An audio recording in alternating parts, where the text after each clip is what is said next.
सर्वप्रथम मी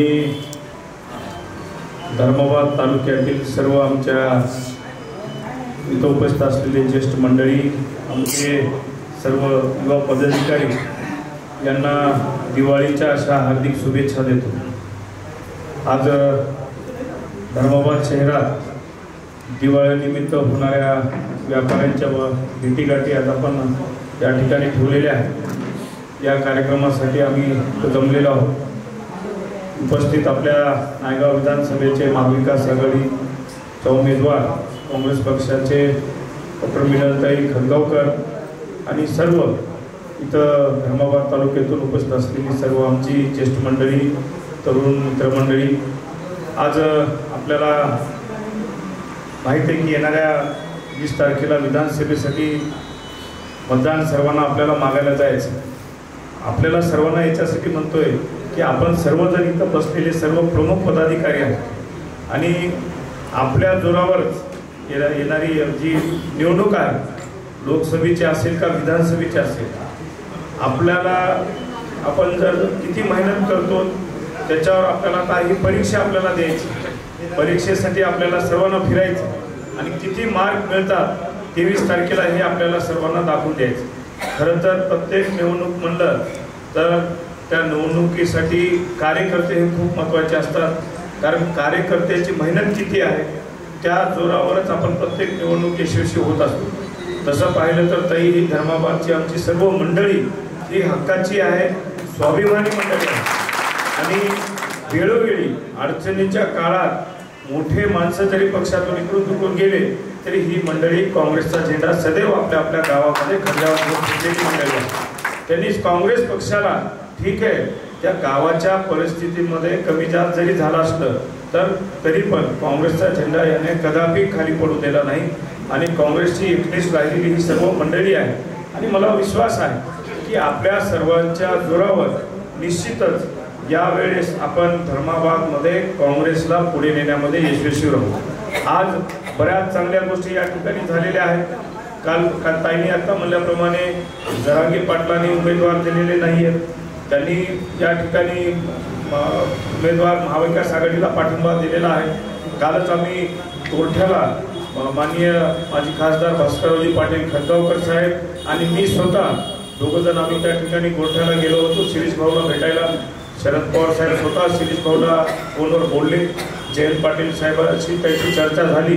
मी काल संध्याकाळी शिरीष भाऊंना फोन केला होता की बाबा उद्या आपल्याला धर्माबादला जायचे, काही व्यापाऱ्याच्या गाठीभेटी आपण घेऊ, पण शिरीष भाऊला त्यांनी मुंबईला बोलवलं।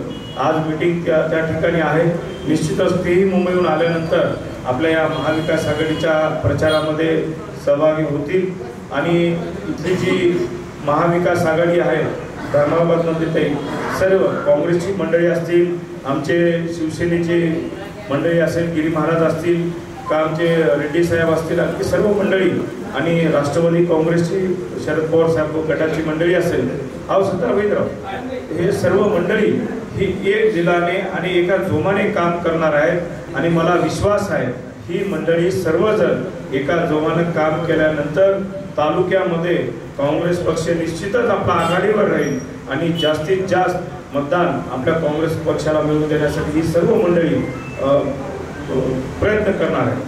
आज इथं जी बसलेली मंडळी आहे ही प्रत्येक गावातली आणि प्रत्येक जिल्हा परिषद सर्कलची यंत्रणा सर्व हाताळलेली मंडळी आहे। आमचे घंटोड मामा आहेत, जारीकोटचे सूर्यकांत पाटील आहेत, बाबुळगावचे आमचे बंडू पाटील आहेत, सर्व ही आमची विठ्ठलांना कोंडलवाडे, मतीनभाई नरेंद्र अण्णा रेड्डी आहेत, आमचे धर्माबाद लखमावाड साहेब आहेत, निलेश पाटील बाळापूरचे आहेत। आता धर्माबाद शहर खूप मोठं आहे। धर्माबाद शहरामध्ये त्या ठिकाणी आपलं रत्नाळी आणि बाळापूर हे 2 शहर मामा या ही 2 शहर म्हणजे जुळून आहेत। धर्माबाद येताळा सर्कल आणि आपलं करखेली सर्कल 2 जिल्हा परिषद गट आणि शहर हे 3 मोठं आहे। तर आपण सर्व कार्यकर्त्यांना विनंती आहे की आपण आज उद्यामध्ये बसून कामाची विभागणी करून घ्यावी। त्या येताळा सर्कलमध्ये जे प्रमुख पदाधिकारी आहेत त्यांनी एकत्र बसावं, करखेडी सर्कलचे जे आपले पदाधिकारी आहेत त्यांनी एकत्र बसावं आणि शहरातली जी प्रभाग आपण आहेत सर्व ते प्रभागातली मंडळी सर्व घेऊन ज्यांना त्यांना आपण जबाबदारी जर दिला तर आपल्याला काम करणं सोपं आहे।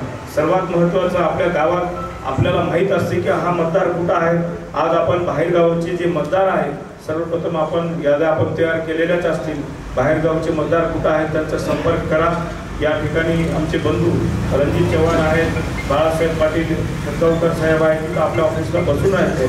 काही अडीअडचणी असेल तर त्यांच्या कानावर टाका आणि आपल्याला या ठिकाणी भविष्यामध्ये बऱ्याच प्रचार सभा इथं आपल्या नेते मंडळीच्या घ्यायच्या आहेत। शक्यतो आमचे प्रयत्न आहेत की धर्माबादला आंध्र प्रदेशचे जे मुख्यमंत्री आहेत रेवंत अण्णा रेड्डी त्यांची सभा आम्ही या ठिकाणी गेल्या वेळेस आपण विनंती केली, पण तेलंगणामध्ये लोकसभेचं निवडणूक असल्यामुळं त्यांना वेळ भेटला नाही। यावेळेस 100% आम्ही प्रयत्न करू। आणखी कोणती नेते मंडळी असतील त्यांची प्रचार सभा आपल्या धर्माबाद तालुक्यामध्ये नायगाव मतदारसंघामध्ये आपल्याला घ्यायची आहे। पण मी आपल्याला एवढं नम्र विनंती करतो की आता ही वेळ आहे, महाराष्ट्रामध्ये महाविकास आघाडीचं सरकार हे जवळपास बनणार आहे, पण त्याच्यासाठी आपल्याला सर्वांना मेहनत करणं जरुरी आहे। आपण बूथ लेवलपासून प्लॅनिंग जर केलं तर निश्चितच, नाहीतर असं होता कामा नये। कसंही काही अडचण नाही, आता बंडू पाटील आहेत आणि खतगावकर साहेब आहेत, ते सगळं बळबोल घेतील असं आपल्याला म्हणून चालणार नाही। पण गाव लेवलला आपलं जे बूथ आहे ते अधिक आपण कुठं कमी पडलो होतो मागच्या लोकसभेला आपण अभ्यास करा, ज्या बूथवर कमी पडलो का कमी पडलो तर तिथं कसं वाढवायचं आहे। कारण आता आपल्याला गरज आहे, कारण आपल्याला महाविकास आघाडीचं सरकार म्हणल्यावर आपल्याला सर्वांना सोबत घेऊन चालायचं आहे। गावामध्ये सर्व समाजाला सोबत घेऊन आता काँग्रेसचा आपला काँग्रेस का हात आम आदमी का साथ हे ब्रीद वाक्य आहे। आपण बघू शकता की नांदेड जिल्ह्यामध्ये तिकीट वाटप करताना काँग्रेस पक्षानं सर्वांना न्याय देण्याचा प्रयत्न या ठिकाणी केलेला आहे। आपल्या देगलूर तालुक्यामधून देगलूर मतदारसंघामधून आमचे निवृत्ती मामा कांबळे आहेत, त्यांना तिथून उमेदवारी दिली। दलित समाजाला नांदेड उत्तरमधून आपले अब्दुलभाई सत्तार आहेत, त्यांना उमेदवारी दिली। कालच आमचे झहिराबादचे शेटकर साहेब आहेत आणि त्यांनी आमचे डॉक्टर त्रिंबक दापकेकर साहेब जे की ते इच्छुक होते मुखेड मतदारसंघामधून, त्यांच्याशी आमची चर्चा झाली, त्यांनी प्रवाहामध्ये येणार आहेत। आणि आमचे डॉक्टर यशपाल भिंगे सर आणि काल आमची चर्चा झाली, तेही या ठिकाणी स्टार कॅम्पेनर म्हणून या ठिकाणी प्रचारामध्ये आपल्याकडे येणार आहेत। म्हणजे सर्व समाजाच्या लोकांना घेऊन चालण्याची ताकद कोणामध्ये असेल तर महाविकास आघाडीमध्ये आहे।